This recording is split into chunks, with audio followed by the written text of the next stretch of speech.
hacer lo que les gusta hacer a los subastadores profesionales, empezar 1 minuto, 40 segundos, no. Les doy las gracias por asistir, pero no sin antes ofrecer a don Marcos Peña, presidente del Consejo Económico y Social, la palabra de cierre de esta presentación como reflexión sobre negociación, mediación y arbitraje, que yo creo que ha sido, en lo que yo he tenido oportunidad de escuchar a los compañeros, enormemente útil y que de seguro nos ha aportado a todos algún punto de ulterior examen. Marcos, muchas gracias. Tuya es ahora el atril.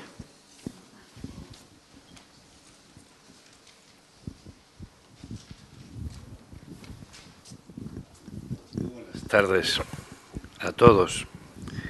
Y lo primero, gracias por la invitación a KPMG, al Grupo BLC y a la Escuela de Organización Industrial. Miren, les voy a contar una anécdota para que vean que la escuela tiene alguna relación con lo que estamos hablando. Hace 31 años, hoy, estaba yo en la EOI presidiendo la mesa de negociación del convenio de la empresa nacional Bazán de construcciones navales militares. El 23F, cuando era una empresa de cuidado entonces, que de eso también hablaremos ahora. Más de 25.000 trabajadores. Y aquí nos cogió, despavoridos. En fin, más que un cierre, lo que en realidad quiero es compartir con todos ustedes una pequeña reflexión de cómo veo yo estas cosas. De lo que estamos hablando es de cómo gestionamos el conflicto. ¿Cómo lo gestionamos en este ámbito que nos ocupa?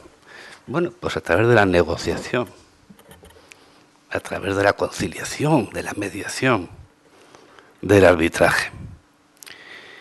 Y hemos estado escuchando a los protagonistas de esta realidad social, sus experiencias, sus opiniones, su compromiso con la solución hablada del conflicto. Es obvio tener en cuenta su opinión. El protagonista de la realidad social tiene una opinión casi vinculante. Sería razonable escucharles y tomarles en consideración.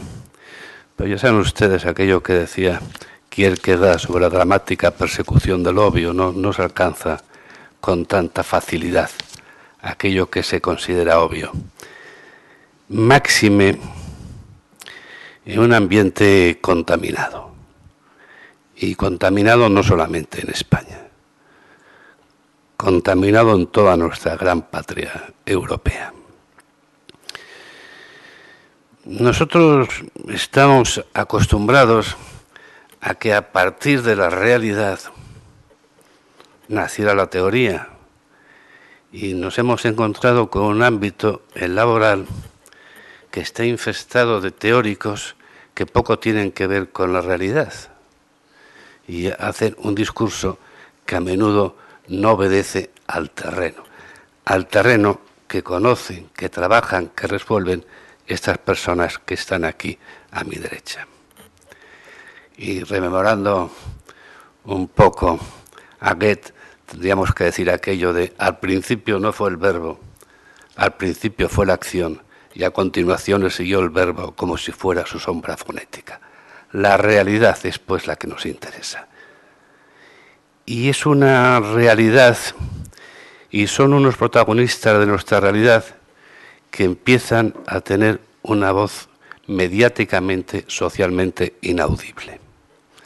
Mire, no creo que sea opinión mía esto, yo creo casi que es un hecho constatable.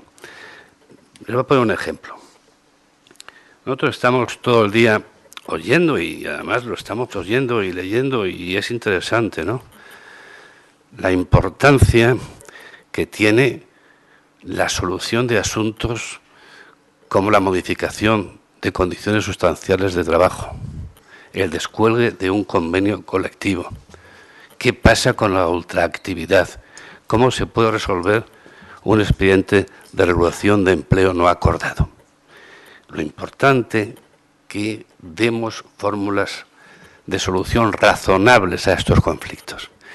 Pues bien, sorprendentemente, 3 días antes de que se apruebe la reforma laboral, firman los agentes sociales el 5º acuerdo de solución autónoma de conflictos laborales. Es una firma que carece en absoluto de presencia mediática. No aparece en ningún lado. A nadie interesa que los responsables, que los protagonistas de la realidad social firmen algo para resolver sus problemas, sus conflictos. Y no es una novedad. Hace un año era vital que existiera un acuerdo sobre pensiones. Se hizo un acuerdo sobre pensiones. Al día siguiente el acuerdo pasó a ser indiferente. Ya no importaba. El acuerdo reciente de hace menos de un mes sobre negociación colectiva y contención de salarios que han hecho las organizaciones empresariales y sindicales de mi país es esencial. Se modifica de manera categórica la indiciación de salarios, por primera vez en mi país desde los pactos de la Moncloa. No merece ninguna portada. Mantiene esa clandestinidad que tanto está en moda hoy en día de las relaciones laborales. Pero es más,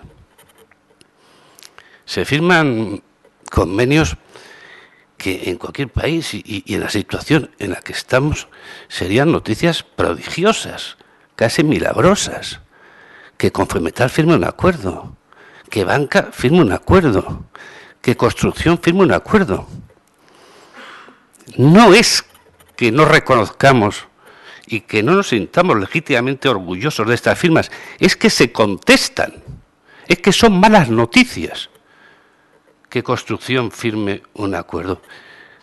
Esto es sorprendente. Es que se discute si es legal o es ilegal, si se registra o no se registra, con esa confusión mediática que todo esto tiene. Realmente, ¿qué está pasando? Es que el acuerdo aporta desvalor a lo firmado. Es que para que las cosas tengan valor tienen que estar no acordadas. ¿Qué tipo de sociedad estamos entonces construyendo si huimos de la razón, la comprensión, la tolerancia y el acuerdo? ¿O es que estamos deslegitimizando a los mediadores sociales por antonomasia, asociaciones empresariales y sindicales, y todo aquello que firman lo contaminan, porque no valen para nada, porque solamente derrochan dinero público, porque no representan a nadie? ¿Qué estamos construyendo? Esto es complicado y es una moda que tiene bastante peso y nos olvidamos que si hay un hecho excepcional en España, en una España que lo está pasando tan mal, ese hecho excepcional no es tener un mercado de trabajo surrealista, de regulación anacrónica, es que los agentes sociales se sienten, hablen y acuerden. Ese es un hecho extraordinario que sucede todos los días en mi país y que es necesario poner en valor. Miren ustedes, el conflicto es inherente a toda actividad humana, a la sociedad y obviamente a la empresa. Lo importante es que según cómo gestionemos el conflicto, de la manera que lo gestionemos, tendremos una sociedad más o menos cohesionada, más o menos desigual. Y ese es el tema que es esencial respecto a lo que ahora estamos hablando. Porque nosotros hemos construido, en toda Europa me refiero, una sociedad a partir de la Segunda Guerra Mundial con una gestión razonable del conflicto, una especie de nuevo contrato social que podría ir desde Rousseau a Bernays, ¿qué hemos hecho? Una cesión de soberanía unos a otros, consentida y razonable. Y hemos hecho, por lo tanto, una sociedad más habitable. Ese contrato social cada día está menos valorado entre nosotros. Y los que hacen ese contrato social son los mediadores sociales. Y los mediadores sociales en nuestros países son las instituciones. Y el descrédito institucional es un torpedo en la línea de flotación de nuestras sociedades. De ahí la necesidad de reivindicar a nuestros mediadores. Y en el acto que hoy nos reúne, los mediadores son las asociaciones empresariales y sindicales, que de la nada, desde hace 35 años, han hecho un país más laico, más razonable y más próspero. Obviamente que el conflicto es otro. Ese conflicto que me refería antes de la Bazán, que el conflicto que estaba estudiado cuando se producían las 3 grandes concentraciones. Los mismos trabajadores en el mismo sitio, produciendo las mismas cosas. Ese es el que hemos estado acostumbrados a gestionar. Y lo hemos hecho bien los europeos, y hay que estar satisfechos con ese trabajo. Hay un nuevo conflicto, mucho más líquido, que diría Bauman, mucho más difícil de someter a la razón, más fluido, se va, viene, cambia, muta. Y ese es el nuevo conflicto que debemos ser capaces de gestionar. Va a ser un reto y obviamente una dificultad, pero el objetivo al final sigue siendo el objetivo que siempre ha sido, que la empresa y por ende la sociedad sea un espacio de convivencia, no de supervivencia, que es a donde parece que vamos. Y hay que convivir, no simplemente sobrevivir. Muchísimas gracias y un abrazo a todos. Muy buenas tardes.